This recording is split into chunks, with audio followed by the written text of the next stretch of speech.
I've always had a passion for being around and learning about animals. When I was younger, going to zoos and animal parks was always a part of my life. I wanted to share my passion with family and friends, so I started working with people that loved animals as much as I did, and my YouTube channel was born. Welcome back to my animal education series. Today I'm here with Adrian and Anna. Hello. Hello. So where are we right now? We are at Wildlife Prairie Park in Hannah City, Illinois, and we are walking on our Merrill Woods Trail. So while we're on this trail, we'll kind of talk about the park itself. So how long has this park been around? The park has been around since the 1970s. It started as a strip mine, and then Hazel and Bill Rutherford purchased all this property and started what was supposed to be a breeding facility for Brookfield, Illinois. It did not work out, and so then they decided to turn this into an Illinois native animal park.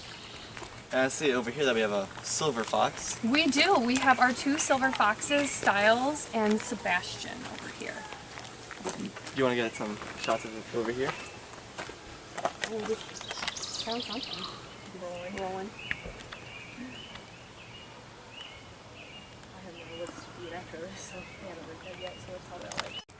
So you told me a brief history of the center on the way down here, so could you tell it again for the camera? Yeah, so we started as a breeding facility for Brookfield Zoo. It didn't work out, and so we became an Illinois native park. And as Mr. and Mrs. Rutherford were moving on in their life, they decided to donate the park to the state of Illinois. After a few years of the state of Illinois having it, they really weren't interested in keeping it up. And so we formed Friends of Wildlife Prairie Park, and the facility has been purchased back from the state just within the past couple of years. And it looks like it's been going pretty well. It has been. We've added a lot of new things. We've updated quite a bit. One of the most common things we hear from guests after returning from being gone for a couple of years is how much has changed and how amazing it looks. So what are some of the main animals that you have here? Obviously you have the elk and the bison herds. Yes. What else do you have?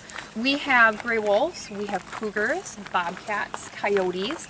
We have your native farm animals that you would typically see. So we've got cows and goats and pigs. We've also got river otters, black bears. We've got birds of prey, so eagles, red-tailed hawks, great horned owls, barred owls, barn owls, screech owls. And then our reptile hall with a bunch of snakes and turtles and all that good stuff. And what do we have in this enclosure here? I see him walking down this Yeah, this is our bobcat enclosure, and so in here we have 3 bobcats.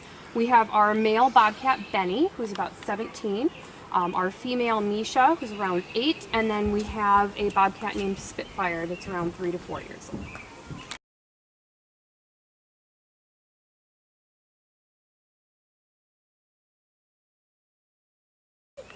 So how big is this facility? This facility is about 2,000 acres. It's not all in one spot. We have different parcels of land where we can grow our own hay or corn that's kind of off-site, but if you add it all together, it's about 2,000 acres. So you got a couple roots there, watch out. Alright. And what all can you do here?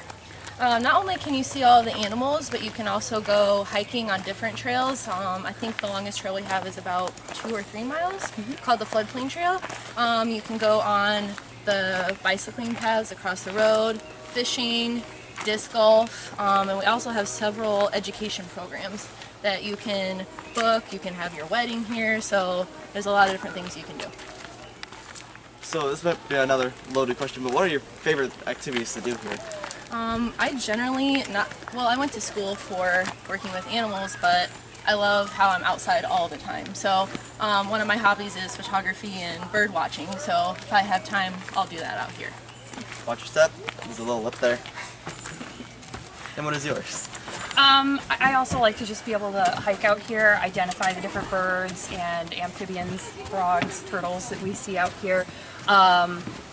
We also have quite a few ponds and lakes that you can kayak on, and you can get the opportunity to kind of sneak up on some of those water birds. That's really nice to see. And we were talking about bears earlier, here's the bear. Yes, and it looks like he's foraging on a nice snack outside the fence line. Jar! Jar! He's like, no. Looks like a raspberry bush? It might be. Yeah, so if you notice between this enclosure and our other black bear one, He's got a little more to nibble on, but Molly also forages in her yard, and that's actually a part of their diet, is we throw it out in their yard so they have to search for it because they would normally forage for it in the wild. And then he's just kind of ignoring that and eating on wild stuff. Yep. So is there anything else you guys want to say before I end the video?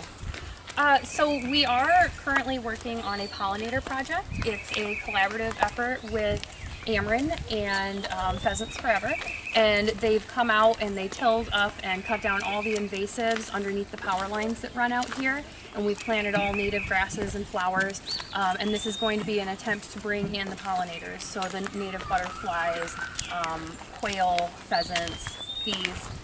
And that's just going to kind of help keep the native plants going and knock out some of the invasives and really help keep those pollinators around to keep the native going.